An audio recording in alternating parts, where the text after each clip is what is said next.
How I discovered God when I used to be an atheist.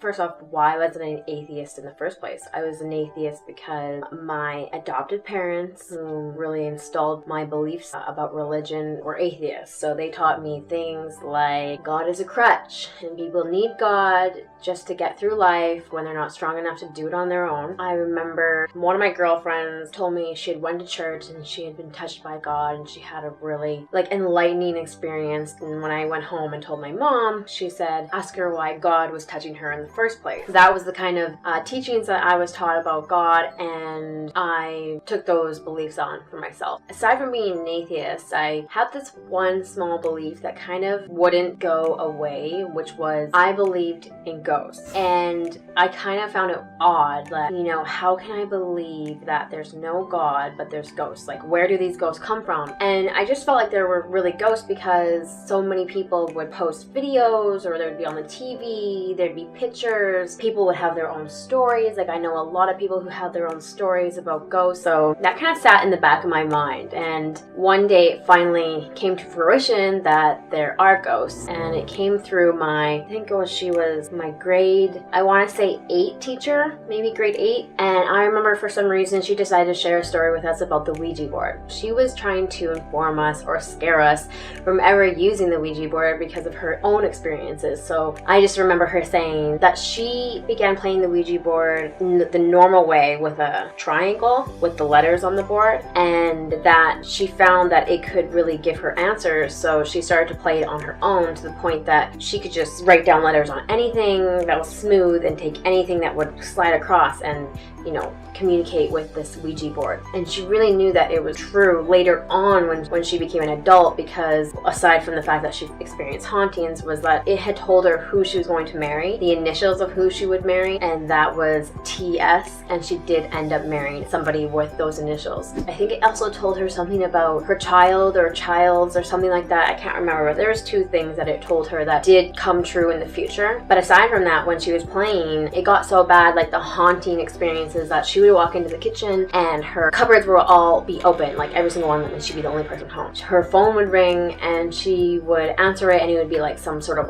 creepy kind of sound, or something like haunted, ghost sound. So she knew that she believed at least that her house was haunted, and she had a priest come in, or priest or pastor, and bless and cleanse the house, and everything went back to normal. So she told me this story, or the entire class this story, so that we would kind of avoid playing it. But I immediately went and got a Ouija board and said, I need to see this for myself. So I got a Ouija board, and I do remember that at that time I was living in a foster home, and the foster dad had mentioned that he did not want any Ouija board in the home for any reason, and I'm gonna guess that he had his own personal experience with it, kind of like hers, and so he just didn't want that in his home. But he said no Ouija boards in his home. I broke that rule, and I brought a Ouija board in, and at this time, since it was a foster home, there were 3 foster children in the home with me, and they were a lot younger than me. So I don't know exactly their age now, but I want to guess that they were around 5, 7, and 9, around that age. So I got them together to play the Ouija board, and I told them, we're going to play this game. This is how it works. We try to contact the spirits, the ghosts, and this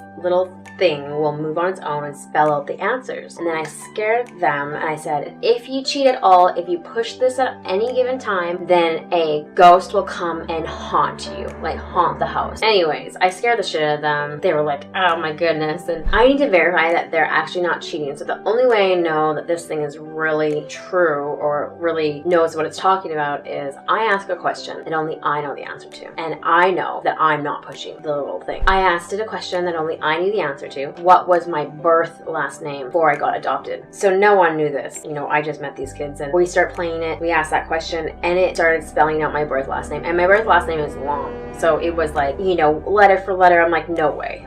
Each letter, it was right. And I was just like, oh my God, shit. I remember, I think I even took my fingers off at some point. I was like, no fucking way. This is crazy. And I was just hooked. After that, I was like, this thing is real. This thing is crazy. I want to know answers my teacher got about who am I gonna marry, and I started playing it, getting the kids to play with me. Then one day we were in the house. I remember I was on the phone, and one of the younger kids was kind of just playing around by me, and we were at one end of the hall. At the other end of the hall, there was my room, and there was a door, and when it opened, there was a mirror. I remember he kind of like just looked up, and he just had this blood-curdling scream, like the craziest scream. He had the craziest fear in his face, like it just froze me, and he just booked it and ran up the stairs and like peaced out. So I hung up the phone, went and talked to him. He, you know, you can't fake this stuff. Like as a kid, especially when you're only like whatever, 6 years old, 5 years old or something, he was trembling. He was scared. He was like, I thought that I saw my sister walking into your room, but I noticed it was some other girl and she walked into the mirror. So he pretty much just said like, I saw a ghost, and it scared the shit out of me. And he was like not wanting to go downstairs. And when this happened, and already my teacher had the same experience, I decided that I had to do the same thing she did, which was I had to do something to do with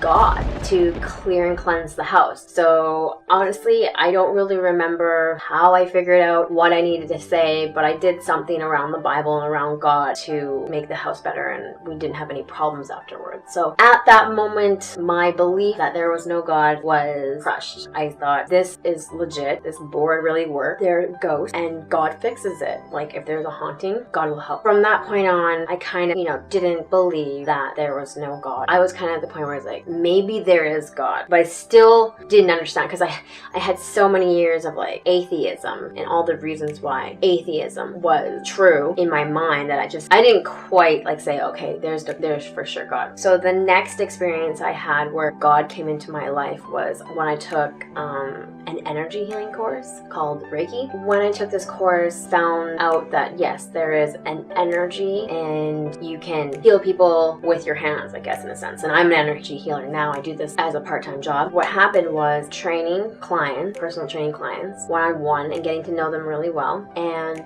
suddenly a number of them randomly mentioned that they had Reiki done to them. And I had no idea what this was. And they just kept saying, I don't really understand it either. You just have to kind of experience it for yourself. Like, you should go check it out. You should try it out. I ended up going to a Reiki healer. I remember laying on the table and asking him, what is this? What am I going to experience? What's going on in this whole Reiki thing that I have no clue what it's about? And he said, well, some people feel sadness when I do it. Some people feel peace. Some people feel warmth, tingling, different sensations. Everybody's different. So I remember he said, and some people cry. And I was like, cry? Like, that's stupid. Like, why would people cry? Just whatever, just being ignorant. So then I was laying there, he had his hands over my head, and he said something about your energy is scattered, and then he moved them, and then I started crying, like uncontrollably crying, to the point that I was like crying. I was like, what the fuck? Like, what the fuck is going on? And I knew something happened. So after the session, he said, well, if you're interested in learning this, I'm doing a course on this date. And I was like, yeah, sign me up. Like I said, I'm the kind of person who just likes getting in there, learning it, and figuring it out for myself and seeing if it's true or what. So I took this course, and I found out that I was gifted in energy healing. We learned in this course that we were supposed to pull the universal energy or divine light. And I mean, God is called the divine, I think, in the Bible, if I remember correctly, through our crown and out our hands. I remember sitting there in the group of strangers. He's like, now you should, after some time, start to feel this energy force between your hands, and you can't really push them together, almost like a magnetic field. And that did happen, except it was so strong that it wanted to push my hands apart to the point that my hands were sitting out like this. And I remember my eyes were closed, and I opened them, and I look at everybody else, and everyone's just sitting there like this, and I'm sitting there like this. So I just like pushed the ball smaller. And I am just I had to see it to believe it kind of person, and I knew there was something in my hands, like there was an energy, and it was so strong it was pushing my hands apart, and I'm like, holy shit, like this shit is real, like what is this, like this divine light stuff. And then we were doing sessions one-on-one, and we were told to kind of do whatever, and then after we're done the session, to just kind of swap stories on our experiences. And I remember that I discovered that there was some sort of force field or bubble around people, and when I went to go touch them, if I was kind of doing this energy thing in my hand, I would feel this force field outside of their body, and I wouldn't be able to really touch them. Like, I mean, I could push through it, but like just resisted me, didn't want to let me touch them. So that maybe everybody is in a little energy bubble of some sort. This was before I understood auras or anything like that. So I had my partner sit down, and I thought, okay, well, it seems everyone's in a bubble. That's what I feel. And so I think I'm going to take this divine light and fill her bubble up with love. I never communicated this with anyone at any given time. This is something I was thinking in my head. So I start to do it. I do that, and then we're done. Okay, now she has to tell me what she experienced. She says, well, felt like I was in a bubble and you were filling it up with love. And I was like, holy shit. Like, that is exactly what I was doing. Like, that is freaking crazy. Like, wow. And then there was the last moment where I was on the second day of the course where I actually was starting to get a little bit restless, where I kind of felt like, oh, you know what? I think this is good enough. I don't really want to be in this course anymore. Maybe I like want to go home or something. I paid for it. I can do what I want. And so we ended up immediately doing group Reiki sessions. So it was somebody on the table and two people doing Reiki to that person at once. But for some reason, numbers were imbalanced, and somehow I ended up with 3 people doing Reiki to me at once. And I'm laying on the table and I'm thinking, oh, whatever, nothing's happening, this is silly, and all of a sudden I feel like I'm gonna cry. Like, I can kind of feel it. It's just forcing itself out, and I'm thinking to myself, like, what the fuck? Like, no, Destiny, you don't know any of these people. They're strangers to you. Don't you dare fucking cry. And I couldn't control it, and the next thing you know, I am bawling, like crazy bawling. Like, I am having like convulsions almost on the table, into the sense that I am like whipping my head back like somebody's stabbing me or something. It's like the craziest cry that I have ever had in my entire life. Like, I have never experienced this kind of cry. Like, I'm laying there like whipping my head back, like, I can't even explain it. It was crazy. I think I did that for like a good straight 3 minutes, which is a long time for like a blood curdling, like sounding like I'm dying kind of crying in front of strangers. I remember the teacher was like, while I was crying, what's going on, or how do you feel, or something in my ear, and I was like, I don't know. Like, when it passed, I was totally fine. I felt great. I felt good. I felt like almost like I had like a relief. And honestly, I think it kind of came and rooted into the fact that as a child, I rarely ever cried. Like, rarely ever cried. I literally could count maybe on maybe 2 hands how many times I had cried. I think it was kind of releasing like all this pent up crying that I had like suppressed. I remember sitting up and feeling good and thinking, what the fuck just happened? And thinking, wow, these people must think I'm really fucked up. And they're like, no, I think I said that to them. And they're like, no, we just really wanted to help you. So I went on to become obsessed with Reiki, to the point that I would do Reiki to anybody, my clients, my friends, people who would walk through my door to rent my room. I didn't care. It was Reiki every day, so many times a day, and it was a lot of fun because I had some really cool experiences. I helped heal people in really cool ways, which I'll get into later. This is way too long of a story already. I started attracting interesting people into my life that were actually already there, but the truth came out once I started to communicate what I was experiencing. Example, one of my clients that I was training had a gift, and she had a gift of, it was called automatic handwriting. So she would hold a pen and she would get what at least she believed to be messages from God. And I really trusted her, and I consulted with her and did this automatic handwriting, and it seemed legit. Like, she knew things that just she shouldn't know. And I remember her saying something like, Jesus is with you, or Jesus is your angel guide, or something. Like, someone else in her family did a reading for me too and said the same thing. And then I went to another psychic, because I had this addiction with psychics at the same time, and she said, there is someone with you. And same thing, she said, like, Jesus is with you. So all of these spiritual people, psychic people, mediums and whatnot, all believed in God, and they were saying, yes, Jesus is there and God is real, and I trusted them. And then I was having these experiences with the energy healing, the divine light, but I still wasn't really communicating or connecting or calling what I was doing anything with God. And I think it was really through my own practice that I realized God. I started to play around with God with healing. Example, I had this client who was very sensitive to energy, to the point that when I would send the energy in, he would kind of like almost like he got shocked and had a twitch on the table. When I would think about the energy coming from love, he would twitch, and he never heard my thoughts. Like, I never said this out loud. When I would say that the energy is coming from God, he would twitch like way crazier, like this compared to this, you know? And I just kept going back and forth between love and God, love and God. So that was one of the moments where I was like, okay, my God is like legit. Like, he can't hear my thoughts. The only person who can hear my thoughts is God. Then my friends are telling me, and people who aren't my friends but are, you know, spiritually gifted, that Jesus is with me. I'm healing people with my hands. And reality, this divine light is in the Bible, and Jesus was healing people with his hands. So, oh my God, like, I think God is real for sure. Let's see, what other? Oh, I had a pregnant lady, and I was doing energy healing on her, and again, the same thing. When I would focus on, you know, positive energy, loving energy, nothing would happen. But when I would say God in my head, just in my head, the baby would kick. Like, her tummy's like,